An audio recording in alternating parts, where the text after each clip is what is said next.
Hey people, welcome back to Activism Uncensored. This is part 2 of our coverage of the protests taking place outside the Tory Party Conference in Manchester. We've got quite a bumper-packed edition for you in this episode. Lots of organisations were meeting up today, mostly in two areas. There was a huge demo at St Peter's Square with Stand Up to Racism and other organisations there to speak up for refugees and people under racial discrimination at the hands of the Tory government. And then secondly, mostly focused on the NHS in the Marquee at Piccadilly Gardens. There were a few speakers on behalf of the NHS and also musical accompaniment. We're going to bring you one or two of their numbers as well. So quite a lot of spokes to get through. I've had to trim down some of the footage, but if you're looking to get hold of the full speeches, that's going to be available on our Patreon channel. So do check that out if you want to check the full speeches from everybody who appeared at the demo today. And in fact, one of the speakers is somebody who we've interviewed in full on a previous episode on Activism Uncensored. So if you want to hear more from Joel, who's the penultimate speaker in this series of clips that I'm about to show you, then please do check out our previous content. So without further ado, we're going to head down to Parliament Square and see the latest from Naylor and the Stand Up to Racism demonstration.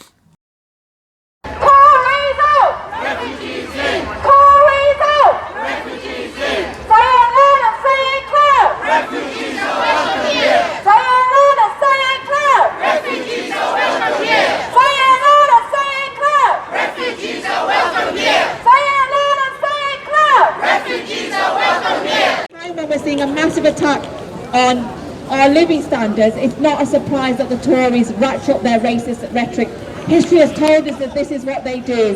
You know, a few years ago actually, it was Muslims who were to blame for the problems in British society. It was Muslim women like myself who chose to wear a scarf, a piece of cloth on my head that were a problem. Today it is refugees who are coming to Britain on, fleeing horrific situations across the world, coming on those little dinghies, fleeing horrific situations. Many of them losing their lives from the crossing because there is no safe passage coming to Britain. And she wants to blame those people, the problems that we have in British society. And I think it's really important that we say no refugee is responsible for the fact that there are massive waiting lists in the NHS. No refugee is responsible for the level of homelessness we see on our streets. No refugee is responsible for the crumbling buildings, the hospitals and the schools that we're seeing right now. We are going to stand with refugees, in solidarity with refugees, and we are not going to allow the Tory government to divide us, because this is what they do. At a time when we need to fight back, they use racism to divide us. So that's why we're here today, and I'm really pleased we are here today. There are many people I know that are going to say a few words that represent lots of different organisations that are supporting refugees and have worked with Stand Up to Racism over many years. But when I want to introduce our first speaker, and I want to say at Stand Up to Racism, we're really proud of all the work that we do with PCS, the Public Sector Union, who have absolutely led the way when it comes to holding the government to account, whether that's over the pushback in the channel, or whether that's over taking the government to court over a safe passage. So I want to introduce Mohammed Shafiq, who's going to speak as PCS. The far right being mainstreamed at the Tory Party Conference behind us. The language that we saw that was used by the National Front and the British National Party, the EDL and fascist far right, it's that same language that is coming out of the mouth of the Home Secretary. I'm really proud to stand before you as a member of PCS National Executive Committee. We've been very proud to stand against the Rwanda policy. We help finance the legal action that is going on. We've got the Supreme Court appeal coming up in the next few weeks. We're fighting to win because our ambition is to build a society where we promote tolerance and respect and equality, where every person, whatever their background, whatever their ethnicity, wherever their social economic status, can make a difference. And standing up against racism is an absolute essential part of that process. Now this week we've heard rhetoric, appalling rhetoric towards the most marginalized people in our societies. We reject that division and hate. And in the weeks and months to come, you'll see across this country, people will reject the Conservative Party at the next general election. We will. When you hear minister after minister get up on this platform with no vision for the future, no policy, how are they going to correct the last 13 years? What do we get? We get more division, we get more hatred. If it's not Muslims, it's migrants. If it's not migrants, it's refugees. If it's not refugees, it's the trans community, the LGBT community. Every minority community is being attacked by these Conservative ministers. Let's make a pledge. We're friends who stand up against racism. We'll continue to stand up against racism. Solidarity to you all from my union PCS. For as long as standard racism is standing on the streets, we're standing with you. We'll continue to fight in the courts, and I really hope and pray that we get success against the Rwanda policy.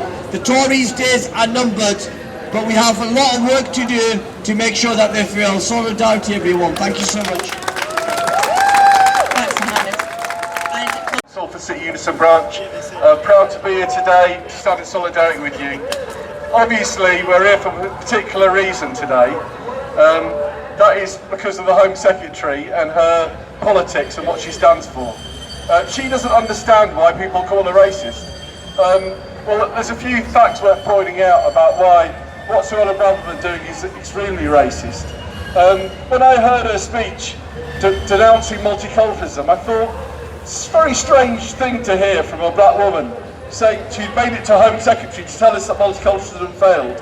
Maybe we're going to be too successful in multiculturalism to get a Home Secretary like her, but she wouldn't have got here unless she lived in a multicultural society, would she? She wouldn't be able to represent at all, would she, if she had been elected? So slightly ironic that she came out with that, and also kind of attempted to evoke the maybe the dead spirit of Enoch Pell. Not that he needs reviving, but somehow to have a multicultural society is somehow a damning indictment of the British society. Well, actually, it's one of the few positives of living in this society, that we welcome people of different cultures, races, ethnicities, genders. That's one of the strengths of UK society, that we the majority believe that that's right, and what she's saying is a load of racist rubbish. And actually, even more so, when you think about what she wants to do, she wants to make it illegal for refugees to come to this country. Then actually, what sort of society is she trying to create? Who is she pandering to now? She's pandering to people who are racist, who are fascists, people who want to take us back to an era where we don't have the same rights we do now. And actually, these are the people we have to fight and organise against. Now, Suella Braverman's doing it for a reason. She's doing it because, well, maybe she believes in it, but she's doing it because all of them believe that actually the only way they can win an election is to go to the lowest common denominator. Somehow the people will think that if you can be as racist, as sexist, as homophobic as you can be, this will appeal to the British electorate. And we have to say that isn't a vote winner, that the majority of us don't want to live in that sort of society. It's a shame the Labour Party won't speak up and say it, but we need to say it. That actually what the sort of society we want to live in welcomes everyone, wherever they come from, whoever wants to make the living, enriches our society, their cultures, their religions, their faiths, their food, their music, all of those things make us a richer place for us to live in this country. And we will keep fighting because we're the majority. We're the majority. The other thing that I thought, well, maybe it's a little bit different from the Rivers Above speech, because if I look at the trade union movement then, unfortunately, some trade unionists walked for Enoch Powell and left work and went on strike for him. You don't see any workers striking for Suella Braverman today, do you? You only see them striking against her. And that's where our power lies. We need to bring the movements for our liberation, for climate change, for climate action, for trans rights, for our rights as black workers. For all of those things need to be brought together to get rid of this government and keep fighting till we get the sort of society we deserve. So thank you.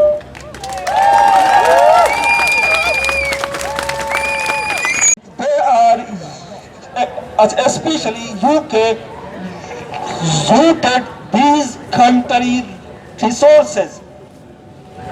as like me, as per first I have said, I am belongs to occupied Balochistan. Those occupied my land, UK, Great Britain, and today so many countries of the Africa, they are disturbed to the religious conflict, ethnic conflict, and other conflict. But who's create these conflict? If you know, Concept Treaty 1888, because after that, UK made Alliance of Arabia and UK makes all one a new religious conflict arena. Therefore, so many countries till today not come out to these conflict. These peoples come here, and Sohela Brahman said these are economic migrants. To be honest, Sohela Brahman, Rishi Sunak itself, these are economic migrants. If Sohela Brahman want to we come out to this country, first of all should be Sohela Brahman itself goes to her back country. Hello everyone, welcome. I'm Ed Burrows. I'm the Regional Secretary for the North West region of the Fire Brigade Union. Before I get into my main speech, which is about the Bibi Stockholm, the prison ship, I just want to say that our firefighters are working hard. They're volunteering at the moment. We're arranging 3 trips to Calais each month over the next 3 months to deliver vital supplies that are stolen from them by the French police, and they're requested to do that by that government, who are absolute charlatans and frauds. I can't say what I need to say because the police are here. Say it anyway. Okay, so today I do stand before you with a heavy heart, with anger, frustration and disbelief. Our government's actions regarding the Bibi Stockholm and its use for asylum seekers have left me not only questioning their humanity, but also their commitment to justice, fairness and just basic human rights. Let's be clear about one thing. The Bibi Stockholm is not a place of refuge, hope or safety for asylum seekers. It is a glaring symbol of our government's callousness and indifference.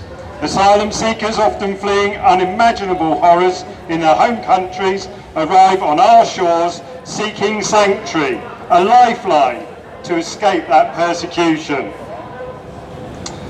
But instead of extending a compassionate hand, our government herds them into a ship designed for cargo, treating them like commodities to be warehoused. Let's not forget the opposition of the Fire Brigade Union, the brave men and women who are entrusted with ensuring our safety. But they oppose this government's decision, not out of spite or malice, but out of genuine concern for the welfare of these asylum seekers. They understand that using a ship ill-equipped for human habitation puts lives at risk, not just those seeking asylum, but also of the first responders who will be there when disaster strikes. The government's actions make me question their commitment to human dignity. They claim to be a bastion of democracy and freedom, but they hide behind closed doors, making decisions that undermine the very principles they oppose. The Bibi Stockholm has become a symbol of their hypocrisy, a vessel of despair rather than a beacon of hope. What happened to the values of compassion and empathy that our society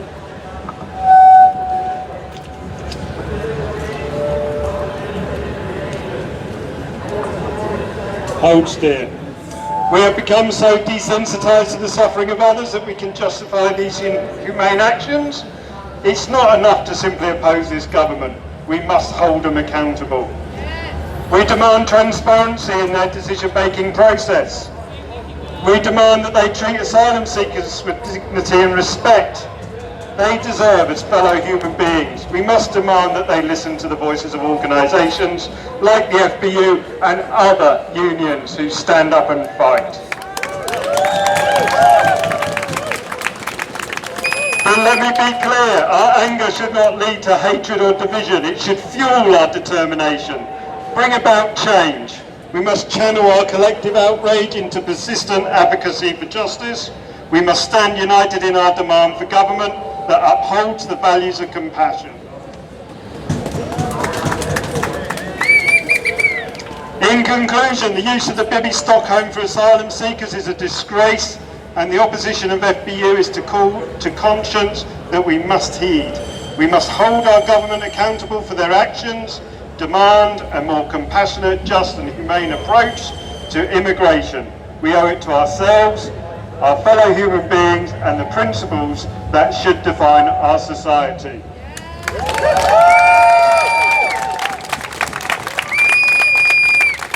Please remember, fire does not discriminate, nor do we.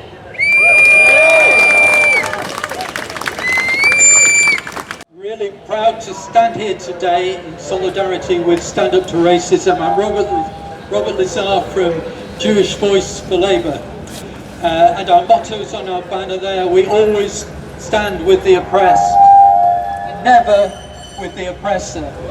And I have a confession to make. There is still Labour in our name, which I'm not very proud of. I'm no longer a member of the Labour Party. I joined the Labour Party because of Jeremy Corbyn and his proud stance in support of refugees, in support of the oppressed all over the world, and his enormous commitment to justice for everybody and for equality, not just in this country but across the world.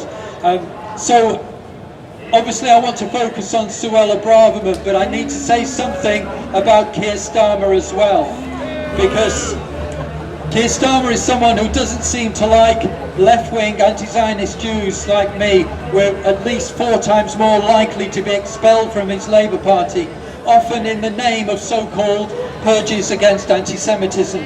So I just want to make that clear to you. Don't be taken in by that nonsense. So I was hoping that at least Starmer would be able to say something, to stand up to Braverman in public and voice support for some of the most vulnerable people in the world. Refugees who face war, torture, loss of their homes, loss of their families. And so what does he come up with? Because let's imagine the situation. You've struggled as a refugee, you've struggled over months to escape from somewhere like Afghanistan or Syria or Libya or Sudan. You've been desperate, you've covered hundreds, thousands of miles. What do you see and hear from the politicians of this country? So the major parties, Braverman and Sunak, stop the boats. They're calling you part of an invasion. That's what they're saying to you when you arrive at the other side of the channel. You're an invading force. They're making plans to try and push the boats back that will take you perhaps to be reunited with family members who are the only connections you may have across the world. Or they're planning to send you to Rwanda. And what is Keir Starmer's response? Oh, well, the Tories aren't very efficient in all this. They're not doing a very efficient job. We could be more efficient in processing people. Where is the passion? Where is the commitment? Where is the solidarity with the peoples of the world who are in desperate need? His other plan is smash the gangs, treat smugglers as terrorists. Well, the real purveyors of terror and fear are those politicians like him who will not support a visa system for safe passage for these people who need to come here. So, as a result of that, you have to step into a frail dinghy in the busiest shipping channel in the world, shipping lane that is absolutely And it's a graveyard, because 396 people have died over the last 20 years in that channel. 6 people died in August this year. So that's the real fear and terror that people are facing as refugees coming here and taking these boats and being decried as invaders. So safe passage, if it really cares about stopping smuggling, safe passage and a visa system would take the money out of the smugglers' pockets straight away. And we know that it's been proved, because there is a safe passage for those people coming from Ukraine. They're granted visas. There are no people from Ukraine on the cross-channel boats. None. I want to just finally say something about Suella Braverman, because as has been mentioned, she made that speech in the USA, and she talked about an existential challenge posed by illegal migration. She's repeated something similar. She didn't say existential today. She said, well, it's interesting, she was supported by a certain Mark Collett of the racist Patriotic Alternative, who said, yes, Braverman's quite right. And he repeated her words, multiculturalism and immigration is a threat to the West. Those were her words. And what she's doing is, she is echoing the great replacement theory, the great replacement conspiracy theory, which is a far-right, paranoid, fascist, alt-right theory, which is massively taking over both in the USA and here. It's on the internet. So she's brought into the British mainstream discourse ideas which were thought to be on the fringes they were thought to be outside the parameters of what people could talk about. So this is a real warning that this sort of fascist ideology is creeping into our politics. She talked about 1 in 5 people in this, 1 in 5 babies in this country being born to foreign mothers. She talked about, I didn't quite get this bit, the horrors of Malmo, Paris, Brussels and Leicester. So as though these were kind of some shocking scenarios which you would enter feeling you were entering Dante's Inferno. But this of course was an illustration of a theme of the horrors of multiculturalism, and she said if change is too rapid and big, then what is already there is diluted and will disappear. So there we have her talking about racial or cultural purity of the nation. It's a chilling echo of fascism. And I don't like to use the word fascism, it's thrown around too easily. It's far too easy to call your opponents fascists. We should only use it when it's justified. But God knows it is justified here. So, and indeed, just to back that up, the fascist Britain First gave 3 cheers for Suella Braverman. So I think that's an endorsement of what I'm saying. So I want to end on this note, and it's a note of hope because I've talked about dark things. And if we remember the 1930s, opinion did change. People have contradictory attitudes towards migration, and they can be swept away by fears promoted by people like Braverman and Sunak and that gang there. But they can also be won over, as they were late on in the 30s, to support and stand in solidarity. And that's why our campaigns are so important. We need to fight Braverman's appeal to dehumanise these people. We have to remember these are people like you, like me, like everybody here. These are people who we must stand in solidarity with and get out the message and build solidarity. So together we can succeed and stand up to racism. Solidarity. Thanks a lot.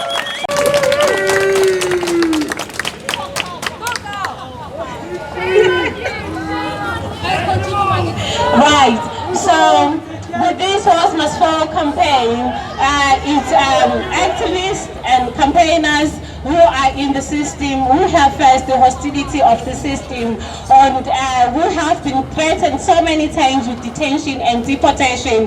We have come along to share our stories. Right before we used to write behind those who have privileges. We used to hide people like you. We used to call them our allies, and we'd be like, you know what, this is my story. I come from Kenya, and this is what happened to me. Can you please do this? But later on, we find out that no, we need to stand up on our grounds. We need to fight the system. We need to talk. We have voices.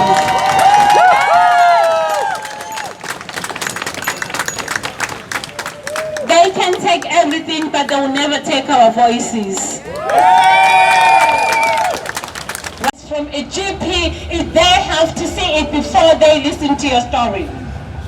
For LGBT asylum seekers, they have to produce photos that are not inhuman to show that, of course, they're LGBT, of course, they're gays, of course, they're lesbians. And if you don't have anything like that, you are proven to be illegal and you are bound to be deported. Just here up the road.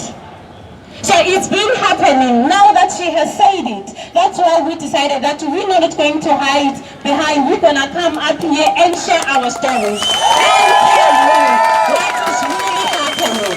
What they're really asking for women who have faced abuse in their home countries. I've always called it a threefold trauma, because you have trauma in the country of origin. Whatever that happens there, you are sexually abused. For LGBT people, they have to abuse you sexually to show you that you are a woman. You are not what you say you are. And then after that, when you try to say, okay, I don't feel safe here, I need to pack and go, leaving your family, leaving people that you love, leaving your children, leaving everything else, you pack and go on and looking for a sanctuary, for a place to go home. You get abused on the way as well. For you to be taken from post A to B, you have to use your body. They have to do whatever they want so that they can take you to whichever African country, maybe to Italy, maybe to France. And from that country to whichever country, because you don't know. No one leaves their country saying, I'm going to Britain or I'm going to US. Wherever you go, you'll be just looking for a sanctuary, for a place where you will feel yourself and safe. So this is what happens to women. That's why I say to you, I'm going to comment mostly about the recent comments that Suella Braverman has made. This is the journey of women that they face every day, whether they're LGBT, whether they're abuse of domestic violence, whether they're abuse of forced marriages, whether they're abuse of cultural whatsoever. This is what women face until you see them in the streets of Manchester. It's not always a rosy walk that wherever they live, they're just coming to your hotels, to your special hotels. It's nothing like that. So today, I say to my members, to my people, to my friends, we are not going to expose ourselves. We are going to give someone to talk on behalf of us. And then they said, no, it's time that we come up front. That's why we are here today. So I'm going to give to Manano. All right. Okay, I'll talk about the NHS. First of all, I've got something to talk about, which is something that someone who is among this group and is allies for us, these words must fall, wrote to us. So, we don't feel safe. Many of us fled here to seek refuge from human rights violation, conflict, violence, and hardship, but forced to live in a condition so bad that they present a clear threat to our lives. People have been detained in barracks that were ruled to be squalid, ill-equipped, lacking of personal privacy, and unsafe. Others were forced into accommodation on a barge where it was known Legionella was present in the water supply, presenting a serious risk to their lives. Refugee Action report that tens of thousands of people are living for many months and years in conditions that actively harm their physical and mental health and violate their basic human rights. They live in an environment of fear of attack by racist groups, stalked by dangerous, inflammatory, racist language in politics, and also section of the media. I'm talking about this by my own experience. How long? How long am I going to live like this? Live in fear. Since I was a child till now, I've been living in fear. Fear of my sexuality. Never shared with anyone. I like the British people. They like to sweep things under the carpet. They came to my country and tell me that, oh, if you're sexual, come to my country and seek refugee. But when I'm coming here in this country, it's not like that. I don't feel safe. I don't feel protected with my sexuality. So for how long? I've been in this country for 20 years and I'm living the same. For how long am I going to live in fear? Fear of persecution or fear of being sent back home. Yet in this country, I'm living freely. Freely with my girlfriend. I'll go out for a meal. We walk in the street, nobody's gonna look at us. But going back home, am I going to live like that after 20 years? No. So for how long am I going to live in fear? Miss Swearer, government, wherever. I don't know the word, if I'm spelling the word or Swearer, I don't know if it's, yes, thank you very much. But for how long? How long am I going to live in fear? So, I'll give it back to my colleague, Mami. I'll just read one quote in closing for someone who sent us her quote when it comes to Suela's comment. Okay, she said, the war we are fleeing is not composed of bullets and bombs, but it inflicts emotional destruction and lifelong scars. Simply because our scars aren't visible, it doesn't diminish our humanity. Thank you. Thank you so much for that. And can I just say, I think I say this on behalf of everyone. You guys are an inspiration to us. So thank you so much. I'm Jason from Patient Stop Passports. And we campaign against the hostile environment in the NHS. I'd like to thank Stand Up to Racism for the invitation to speak. Apparently we've been hearing from Suella Braverman today about what she thinks about migrants. Theresa May was speaking recently about her regret for the use of the term hostile environment. Well, as we've been hearing today, it's far too late now for regret. The hostile environment is a massive machine. The punishment of those whose only fault is to seek to make their home in the United Kingdom. The hostile environment in the NHS targets those without settled status, subject to certain exemptions. The regulations are very complex and constantly shifting, but in essence, they make migrants who fall within the regulations liable to pay for most of their NHS secondary care, as we've been hearing from one of the other speakers, and this is charged at 150% of the cost, and some of it is up front, and some of it is afterwards. It makes those whose job it is to provide healthcare into gatekeepers for the government's immigration enforcement regime.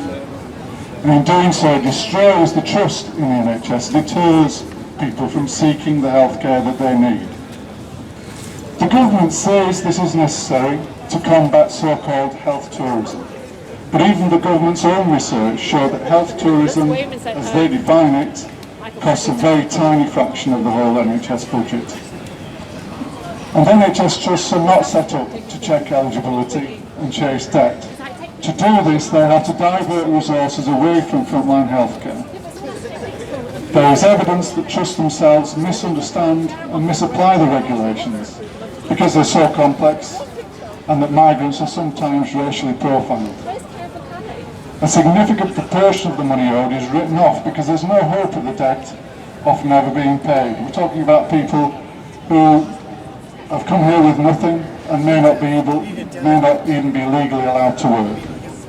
Nevertheless, the law says that NHS trusts must report debts of over £500 to the Home Office, even if they are written off. And the Home Office use this information to further harass and penalise migrants by using the outstanding debt as grounds for refusing settled status. We are so far extremely disappointed that the Mayor Burnham has so far failed to engage with us on this issue, but we are working hard to keep the pressure on him. Let's be clear, charging migrants for healthcare has nothing to do with protecting the NHS. Like all the other parts of the hostile environment, it's about divide and rule. To blame migrants for well over a decade of Tory policies which have drained resources from all of our public services, including the NHS. So, we need to stand firm in solidarity with those who are targeted by the hostile environment, while we continue to hold the politicians to account for the effect of their policies, which affect us all. Let's end the hostile environment in all its forms. Patience, not passports. Stand up to racism. Thank you. And we're facing very, very different options for how our societies respond to that. That is why Suella Braverman is saying this stuff. She's not just saying it out of nowhere. And of course the Tories are also just leaning into this culture war because they have nothing. Like, they're not talking about economic renewal, they have nothing. We are at the very latest of late stage capitalism here. They haven't got Margaret Thatcher's like, oh, we'll privatise everything. They've privatised everything. There's only so much you can squeeze the Earth's resources and our public services and human beings' labour, and they have squeezed every last drop of life out of it. And like, this is the very late stage of capitalism we're looking at here. So they have no ideas in there other than, who can we hate the most? Is it trans people? Is it refugees? That is all they've got, and that is all Suella Braverman and her ilk are ever going to offer, because they also know fascism is the last line of defence for the capitalist class. And they know what's coming. They might pretend that they don't when they go on the news and deny climate, but they know what is coming, and they are doing their preparations, and those preparations are machine guns on the beaches. And unless we can build the social movement beyond what we can currently imagine, that is the future we're going to live in. And it is a future either solidarity beyond what we can currently envisage, or horrors unlike anything we've seen.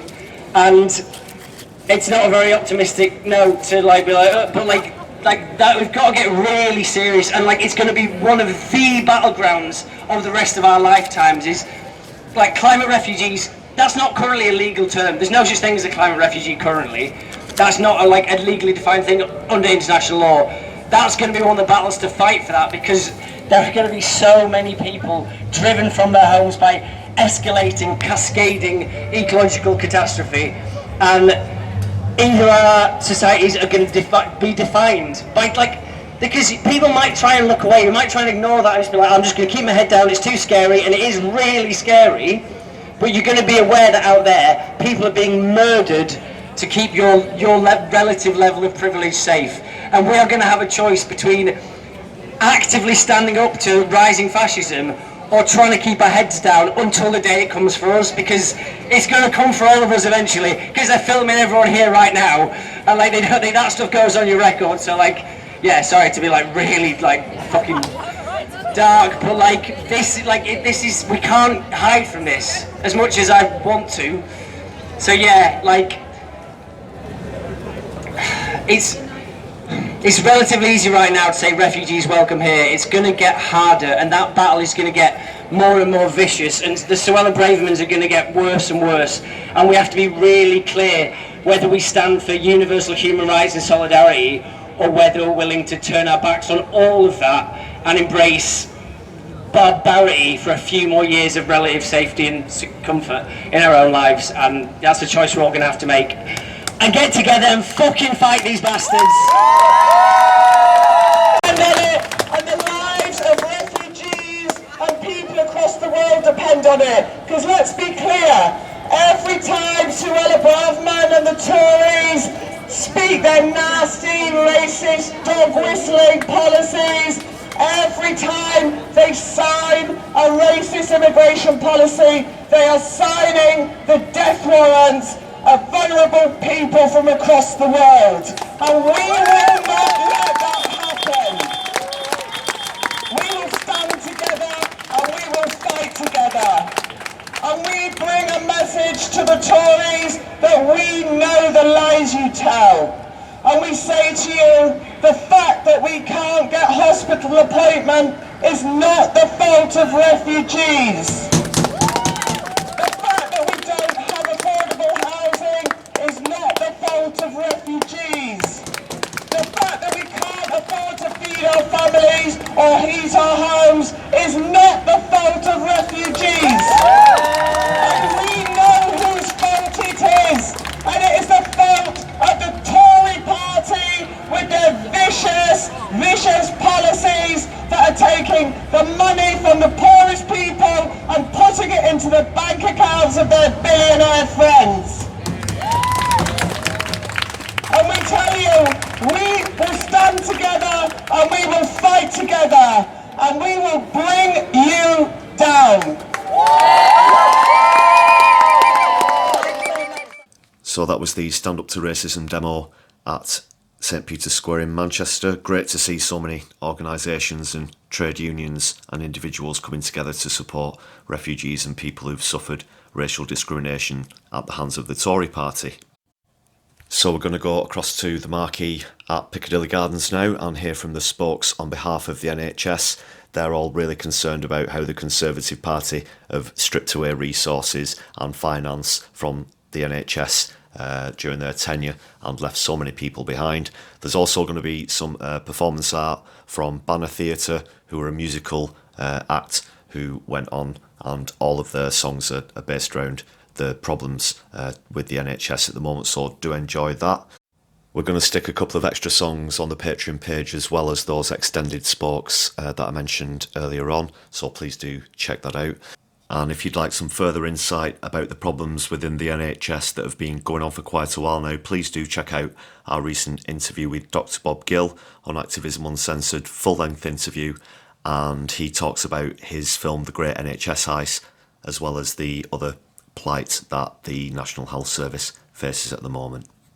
I just think the tragedy of that, we saw the tragedy in the pandemic, and in some ways people have an image of that, but the tragedy of hundreds of people dying in the 6th richest country in the world, not because we're poor, but because we're choosing not to fund the health service the way that we want it. And I think it's because of that that people are getting increasingly angry.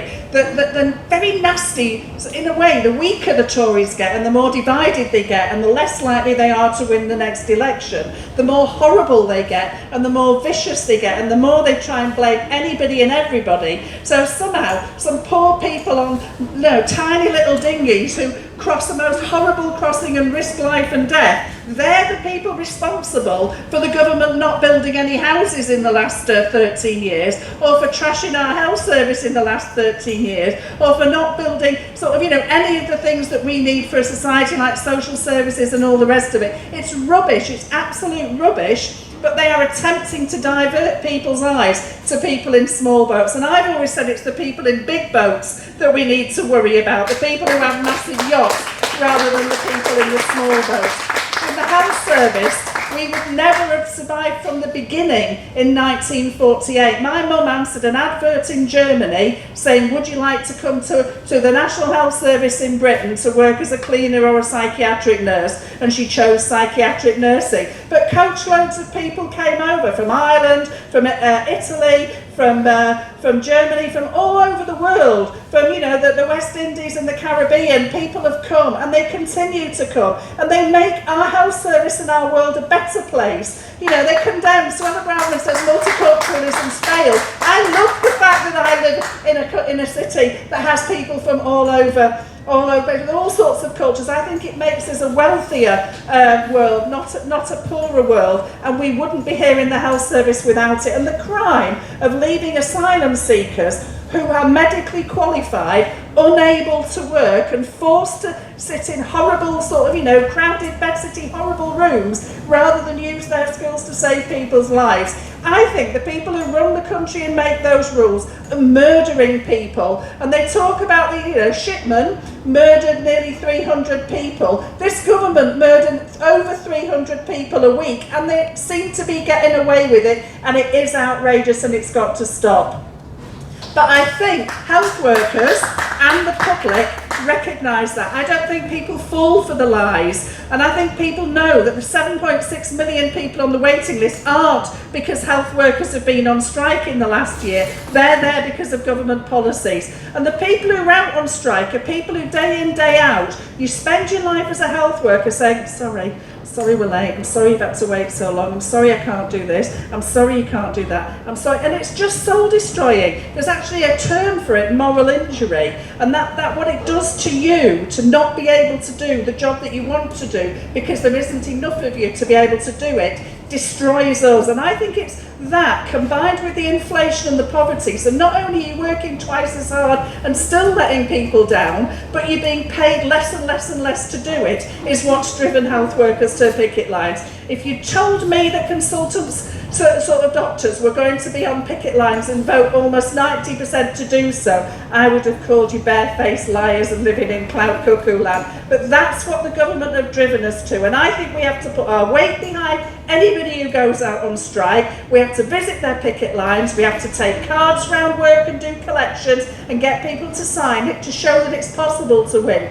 And it isn't just the doctors and the nurses who've been on strike. Healthcare assistants have been fighting in the northwest. There's been a whole number of disputes. There's I think 3 on at the moment in the Wirral, in Tameside and in Liverpool to get people up-banded from a band 2 to a band 3, which is what they should be paid for the work that they do. And most of those are victorious and are winning. There have been disputes to get people back in-house in a number of areas, particularly here in the northwest, that have been victorious. We need to throw our weight between the dispute. I saw a placard that said, we're striking to save the NHS, and we are striking for pay, but we are also striking for the NHS, and that's why we stand with all the other people who are striking, and we have to stand together, because together we're strong and we can beat this shitty government.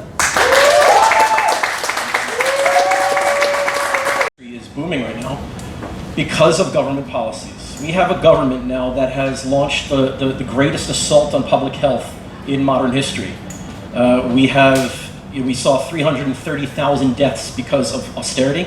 We saw 225,000 deaths because of COVID. We saw 120,000 deaths last year, people dying whilst on the waiting list waiting for care. And in the state of emergency care in this country right now, we have 500 people are dying every single week in this country because of delays accessing emergency care. Dying at home, in the back of a delayed ambulance, or in our A&E departments, and it's unacceptable. And so that's why we're fighting back. And this is now our 7th time on the picket line, which is absurd. We see what happened in Scotland. The Scottish government recognizes that the health and welfare of the people is really important. They are a government, because otherwise, what is the purpose of the government? Why do we bother to elect these people? Why do we bother to pay taxes? Why do we bother to entrust in them, to care for us, to care for our hospitals and our schools and our water? That's the purpose of government. Government is good when it's for the right purpose, but you see the people that have been in power in this country for far too long, and they are lining their own pockets at your expense, at patients' expense, at the expense of NHS workers. And so, as terrible as the situation is right now, I feel incredibly optimistic and incredibly invigorated by just one day up here in Manchester. There must be something in the rain this government, we know they know that their back is against the wall. They know that their days are numbered, and we just have to do everything absolutely possible to end this assault on public health and retire their party. They have absolutely no business in government, and this should be the absolute last conservative government to ever exist, because they have done such enormous damage to the health and welfare of this population, and they no longer deserve to be in power. And you bet that we will fight like hell, the next government, whoever they are, to make sure that they don't repeat the same mistakes. So thank you for being here. Thank you everybody online, everybody here in person, and thank you for supporting us on the picket lines. It's wonderful and so heartwarming to have the solidarity, and it's just so important. And I'm trying to educate all of my other friends who are doctors that the next time any other health worker goes on strike, we need to be there on the picket line with them, because that is what this is about. We need to fight for the NHS together, because it's worth fighting for and it's worth saving. So thank you so much. Have a great night. Thank you. Now's the time all nurses and NHS staff need to come together. We are striking not just for our wages but also for patient safety. We're striking for our NHS. We deserve to have a pay rise. We've had almost 2 decades of real terms pay cuts. Nurses have lost a third of their pay since 2010 and it's leaving nurses completely overstretched in hospitals and in the community. We know we work hard, we do the best for our patients, and that needs to be reflected in our pay. The RCN, the union that used to be a no-strike union, is now taking strike action. And I've got to say, as an NHS worker in terms of nursing, it's a massive game changer.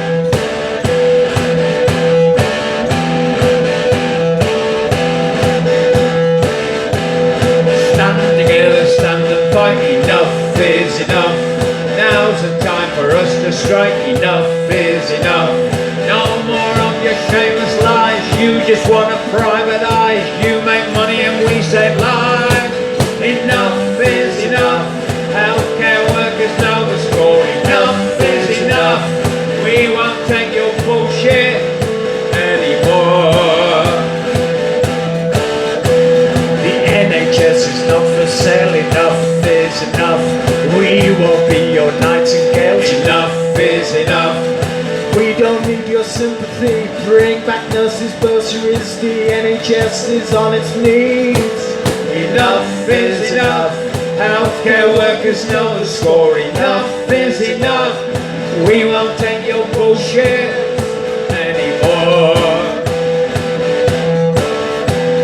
We demand a living wage. Enough is enough. Pay up now or feel our rage. Enough is enough. Go to hell with your applause. We won't be your dying cause. Ain't gonna take this anymore. Enough is enough. Healthcare workers know the score. Enough is enough. We won't be your neighbour anymore. Virgin has it so upset. Enough is enough. They push us till we get no rest. Enough is enough. Working under too much pressure with your privatising measures. We know public health is better. Enough is enough.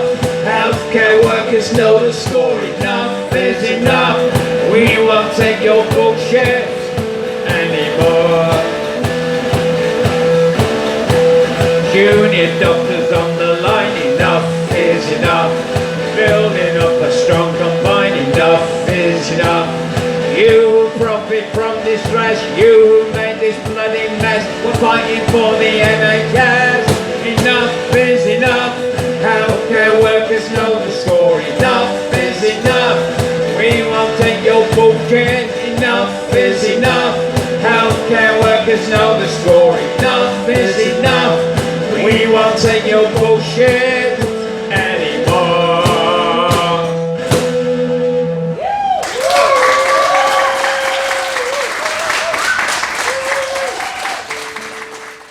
We are the tongue that speaks the truth. We are the song upon the wind. We are the courage to stand forth. We are the change that now begins. On this good green earth, we will take a stand with an open heart and a healing hand. With an open heart and a healing hand.